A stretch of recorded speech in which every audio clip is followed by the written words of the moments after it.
You are listening to Seniors Junction podcast. We are preventing seniors isolation one conversation at a time.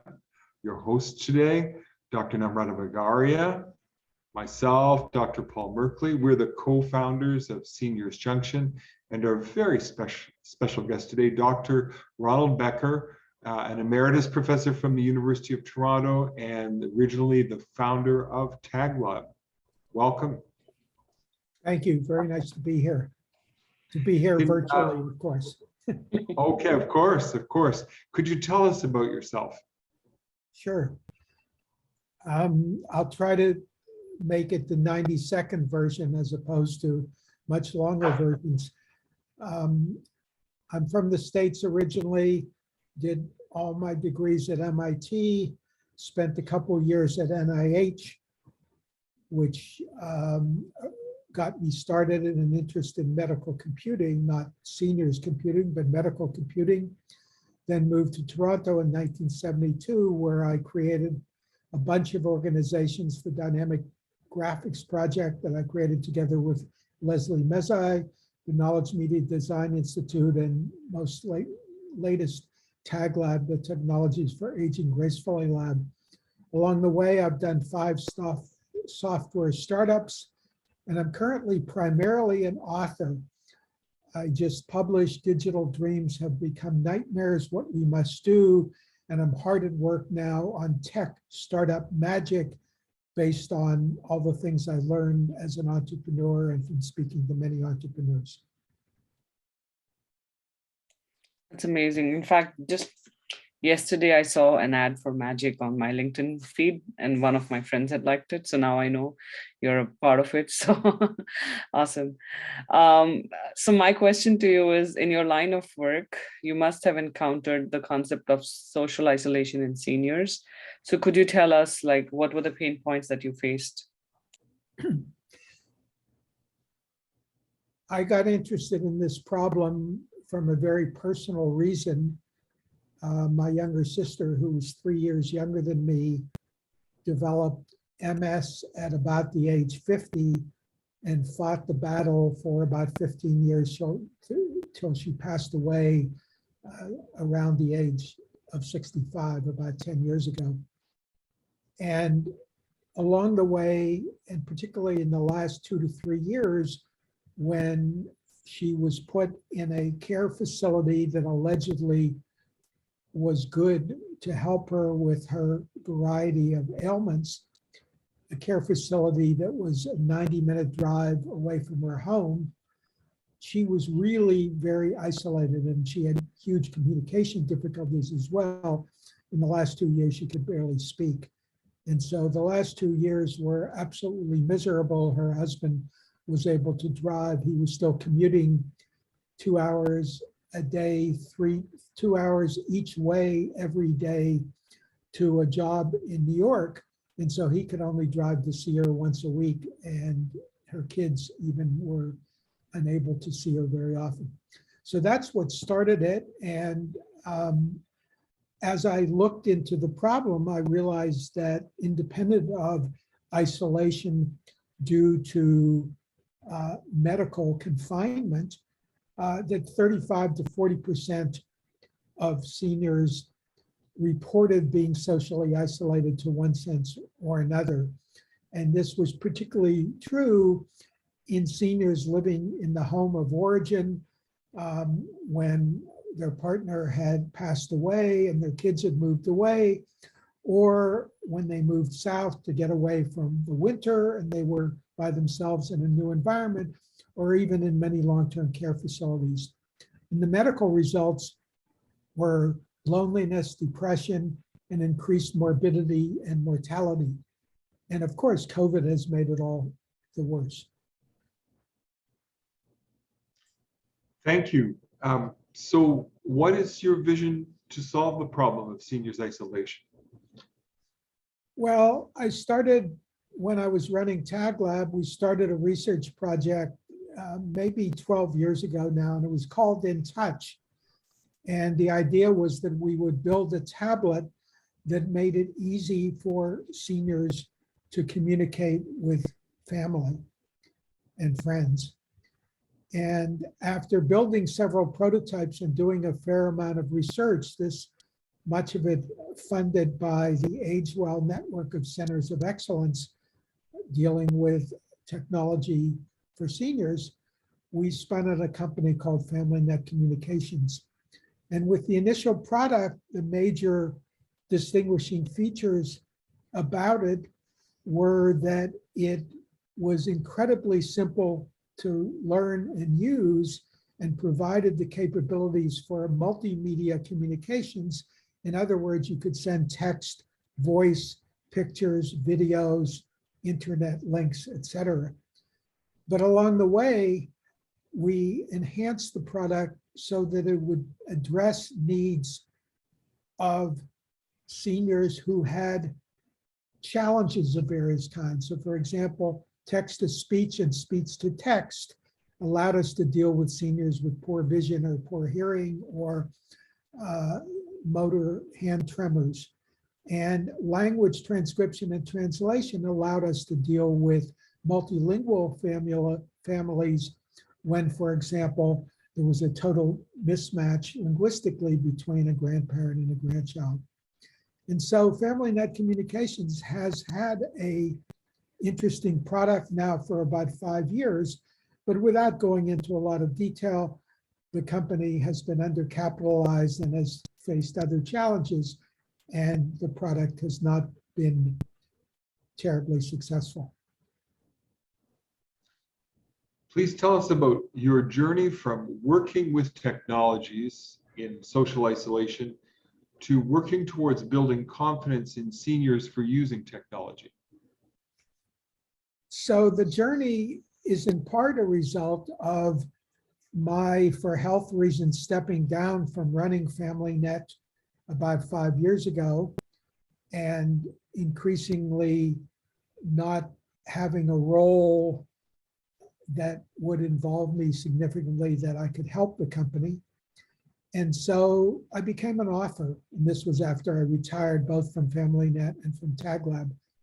And the two of the first 3 books I wrote were Computers and Society books. I wrote an Oxford University textbook called Computers and Society, Modern Perspectives. In between, I wrote a COVID book. And then I published about 3 months ago a book called Digital Dreams Have Become Nightmares, What We Must Do. And so along the way, one of the issues that I became much more interested in and much more knowledgeable about was, first of all, the universal need of people to use technology, and then what's sometimes called the digital divide, the fact that technology is not inclusive and that there's a fair amount of digital exclusion. And this is particularly true with seniors. And so I've looked at this issue quite a bit in doing the research for my writing.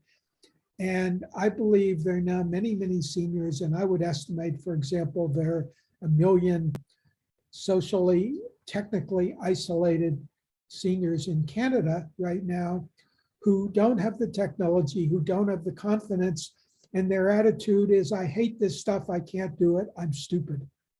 And so that's what made me think more about what one could do about making seniors more technologically self-confident and able.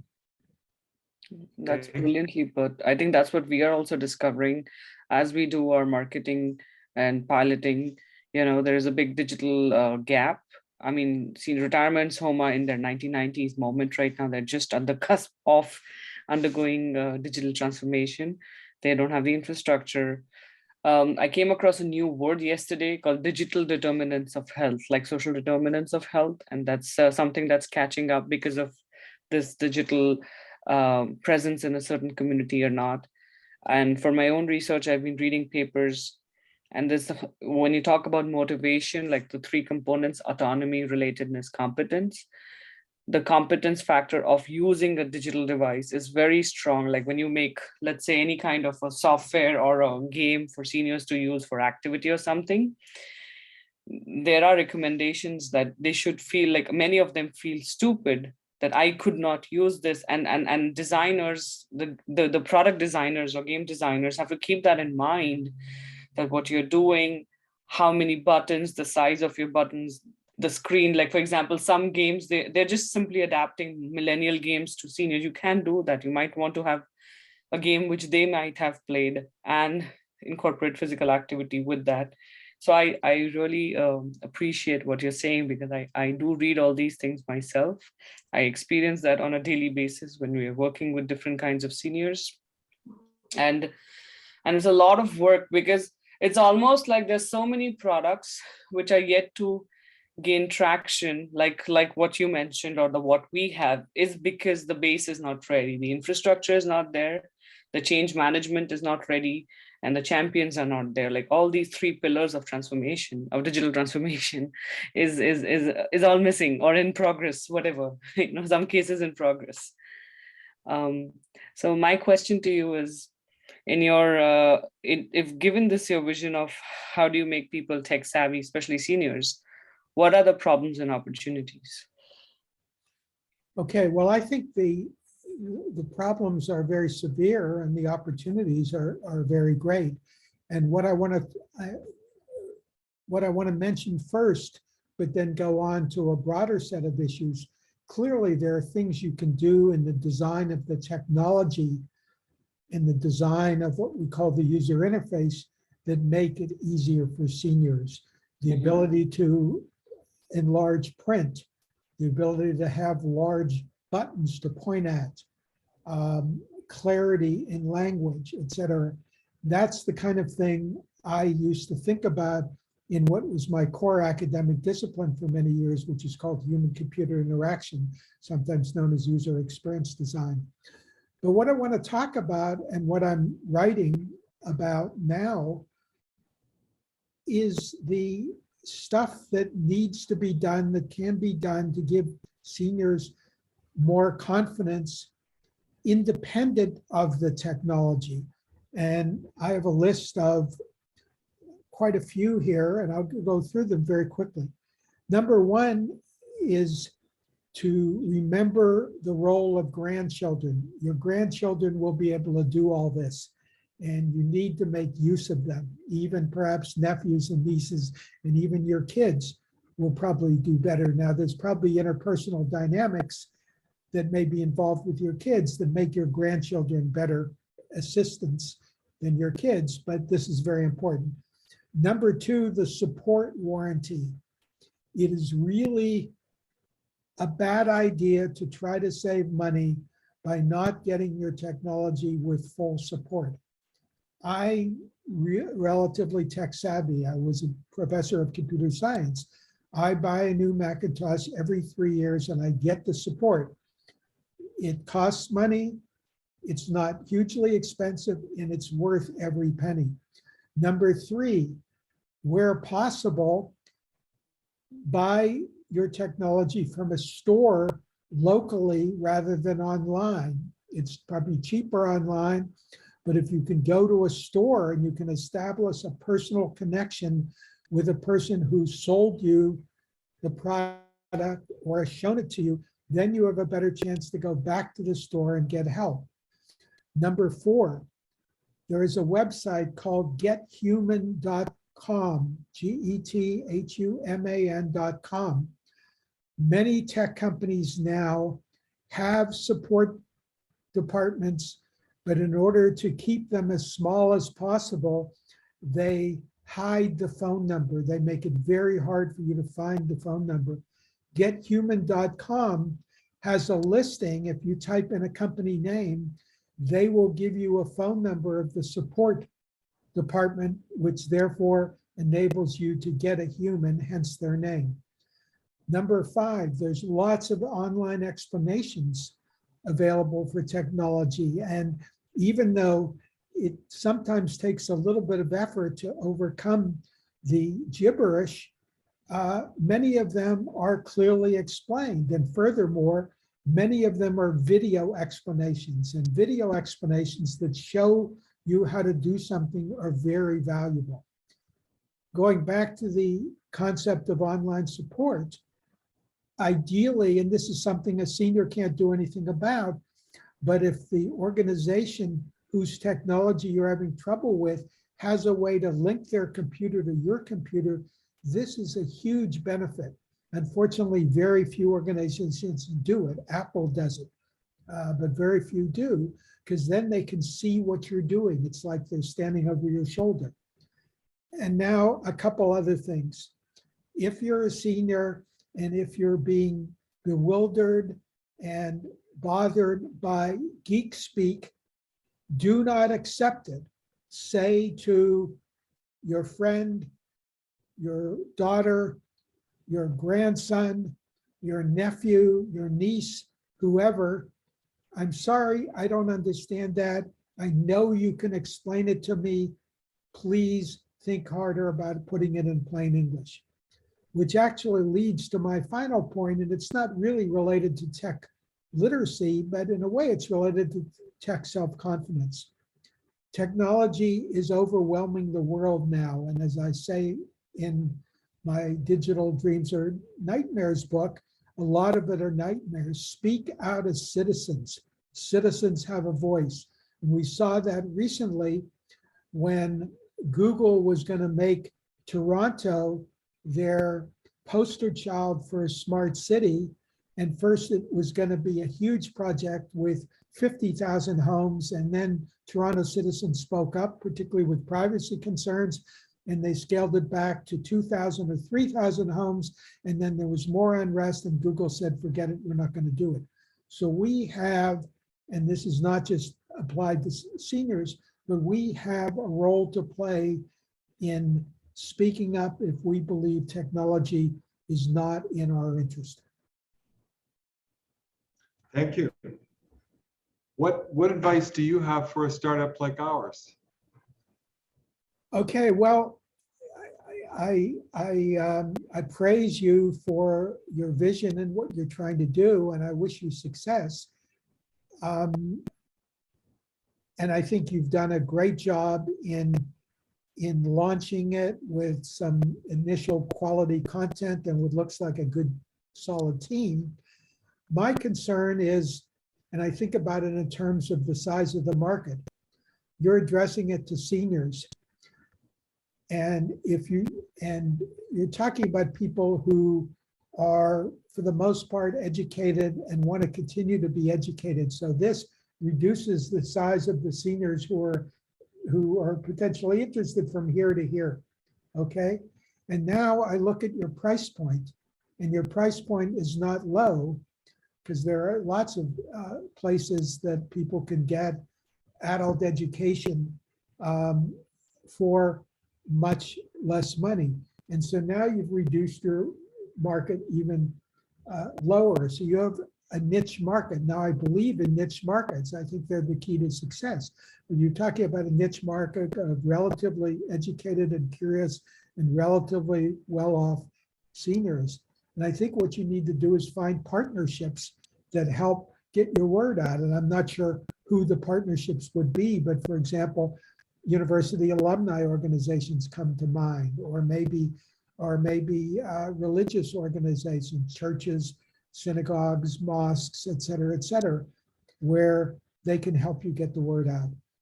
I'm also curious whether you have the potential, and of course, it would be dangerous to do it now because you don't have the resources, but whether at some point you might be able to expand internationally if your concept is good enough, but you're not ready to do that now. So that's my 2 minutes of business consulting.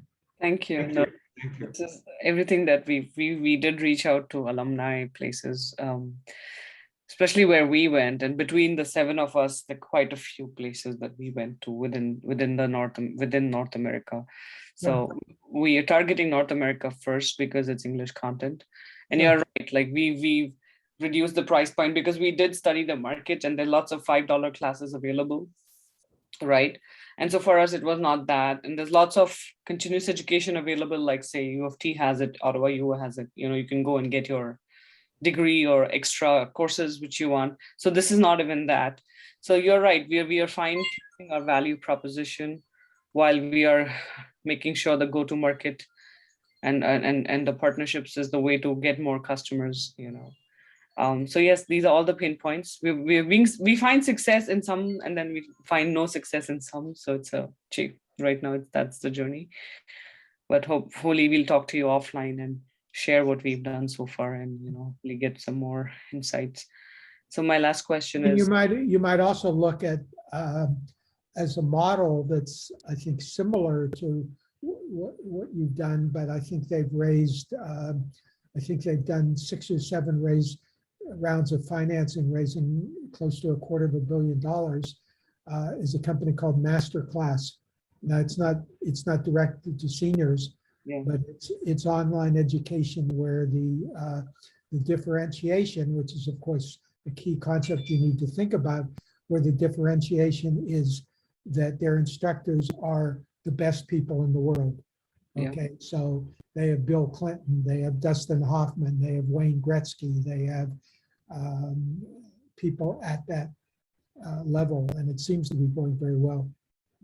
yes, thank you. We did have that as a role model in mind, but I think another key element which differentiates the age group that they target in us is we wanted it to be a way to promote interactions, because that might be the only time the senior has a conversation. Yes, okay, so I have a question. How do you do that? How do you do that in your class? Are your classes on Zoom or what? Yeah, they're live on Zoom, and then you have breakout rooms, lots of them, and you discuss with the faculty, and you also discuss with each other. So there's a lot of talking that is involved. So basically, if let's say you sign up for the film music course, which you were mentioning before we started recording. So first you would get a book, which is Paul's book, but translated into a workbook for seniors. So it's large print, all those things. And then every week, whatever is your reading, you have it, and there are questions. And those questions are what you discuss in the classroom, and you do that reading and you come. And there's lots of links also, because in that you have to show YouTube videos of some movies or whatever he has. And then they have to talk to each other too. So there are some questions when then Paul leads them into, okay, now you're in this other room, you're going to discuss and come back to me and tell me what did you find. And if there are many of them, we sort of pair them, and then we switch pairs so that they can talk to each other. And we don't do like a quick breakout room, like 2 minutes, because this population, you might want to give 10, 15 minutes. So we do that. Then they come back and then they discuss with Paul further. And that ways we do for 8 weeks. And we've seen transformation in the understanding. We've seen now they go for movies, we get emails. Oh, you know what? This movie had a tenor doing this and this. People have become more nuanced, and they're excited. Paul, do you want to say something to that piece of interaction? That's it. That really is, I think, transformative for them, because we've seen them. We've seen them flourish with those interactions. And also in the beginning when we started, because even we had our learning, right? So because you have an idea, but an idea doesn't mean you know how to do it, right? So when we started initially, and Paul was a professor in this topic, it's very different from classroom way of teaching. So the other thing that we do is we also coach people now who are new faculty with us, how to work with this population. You might want to speak slowly, you might want to be loud and clear, you might want to give time for them to respond. It's not as fast, like super fast speed, and that's okay. So the sensitivity has developed. We have all those, whichever Zoom features are relevant, we will use it. And we realized in the beginning it was more lecture style, which was great, but that was not promoting the sense of community or friendships and all. But then we revised how we were operating. We reduced the number of slides. We made it like a workbook format more. And so we found the quality and the differences. Now, so there's a pedagogical level of innovation. There's a little content curation that we are doing. And then there is the technology dispersion and then pluggeting. So I've realized that though it was a simple idea, you think you want to do this, you then suddenly realize it's not that simple. There's so many layers to that, And so we are making progress, but definitely it's and then you realize that the ones who are living congregate are not digitally onboarded. The ones who are digitally onboarded do not live together, so your cost of marketing is insane. So, then how do you do? We've extensively tied up with lots of people, and we're giving them a free lecture once, and then once they come, we give them a discount code to enter, and we're going through their children, their grandchildren. That's one way. One way is through another. So we are also seeing which stakeholder really gets us maximum. And right now, so this year it's all about pilots for us. We did the proof of concept, so we at least know how to run it last year. And this year we are piloting, and whichever seems to be the most smooth, in the sense of that, yes, this can be scaled, yes, it's easier to find things like this, or this potential, that's where we will probably then go expanding and then apply for all the funding and raise it to make our cohort based platform. Because right now we are also trying to be lean. We don't want to build a piece of technology and then be like, nobody's using it and we wasted all the money. So I love the idea of combining the learning with the social interaction, because that takes two sort of product categories and combines them and gives you a nice niche. I can offline give you a referral to a single seniors living organization that might be a very good target for you, because again, in addition to partnering with alumni organizations and others, if you want to expand, you probably want partnerships with senior care organizations. And Definitely. so we can discuss this one offline. Sure, we can do that. But it sounds like you're doing good stuff. Just a question. So what's the typical size of your class, and what percentage of the people have their cameras on? 100% cameras on. And the class size is, in studio style classes, the classes where you have to do something, the class size is around 8 to 12, because you need really detailed feedback on your drawing piece or your music piece or whatever. Right. But in lecture style, I think we can go up to 25 to 50, even 50, but we've not gone up to that level because we've only done pilots, and that has been like 10, so that's smaller size. But because I'm right now still working in the university, so I get a lot of online, because we are learning and teaching online only now, and in between when things open hybrid. So there's a lot of learning that has come from there.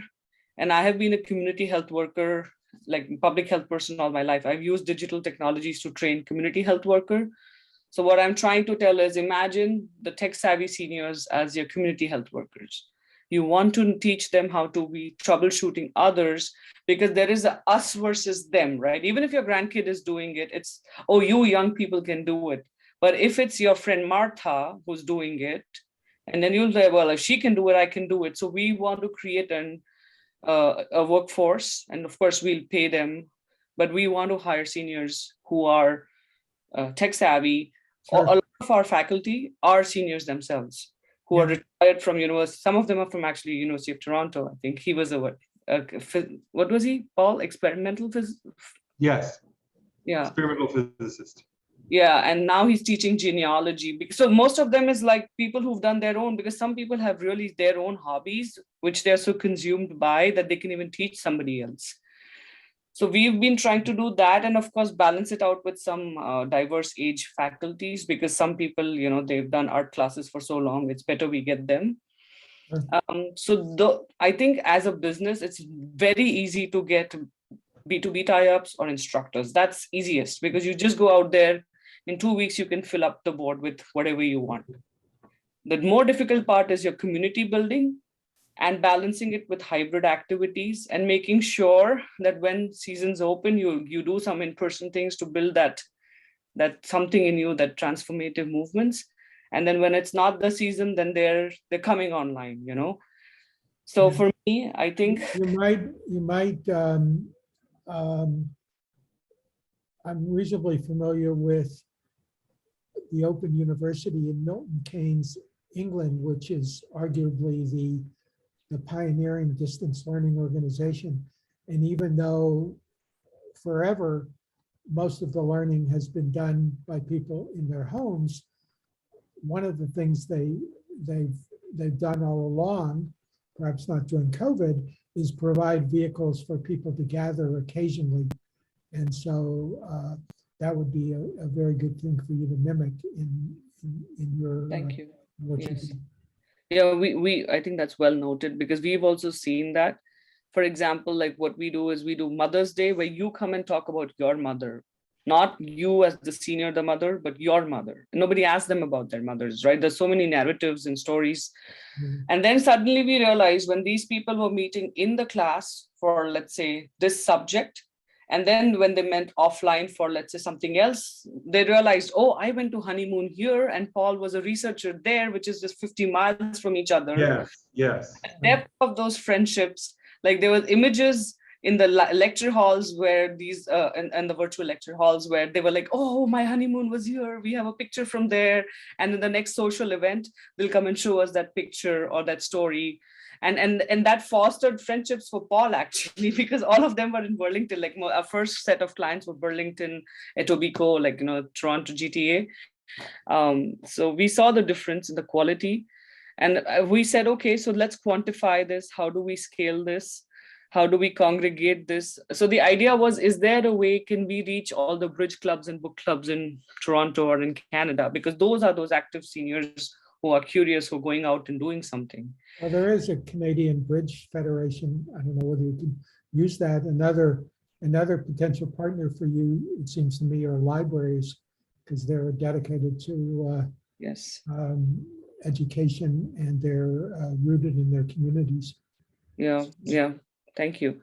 Yeah, we've tried reaching out, and I think with COVID we'll have to just keep trying it again and again. Sometimes it's the off person, on person, because I've realized that even though some people, we reached to them online, they didn't do any deals with us until they met me in person. So still the deal in some cases are happening in person, though the venture capitalists have moved to offline. You can be anywhere and we'll give you the money, but we have to make sure before we raise anything, the model is smooth, the onboarding is happening correctly, the impact measurements are correct, everything speaks, because I don't want to be under stress after we've raised money and be like, okay, now what should I do with this?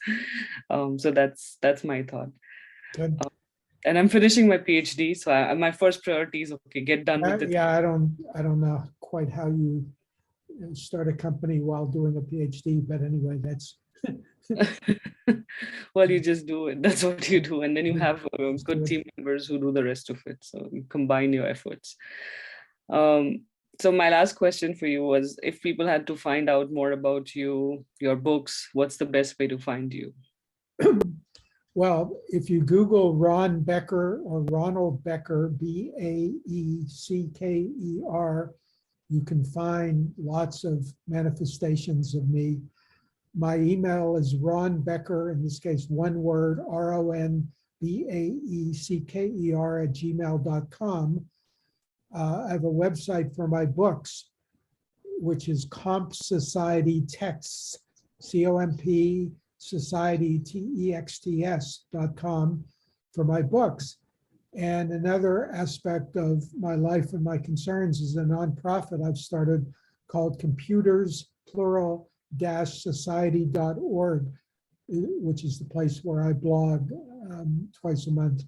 And you can also follow me at Ron Becker on Twitter, and I tweet something that I hope is interesting and informative every weekday morning, and put it on LinkedIn and Facebook as well. That's So amazing. I've become, at my advanced age, a social media person. So, Yeah, which you have to do as you have to do it as an entrepreneur. You also have to do it as a self-publishing author, because in effect, that's another entrepreneurial activity. Exactly. That's what Guy Kawasaki says, right? You're ape, author, publisher, entrepreneur. He's my favorite. Anyways, so thank you, Professor. This was such a stimulating conversation. Well, Thank I'm you. very, very happy to do it. I wish you well. Thank you.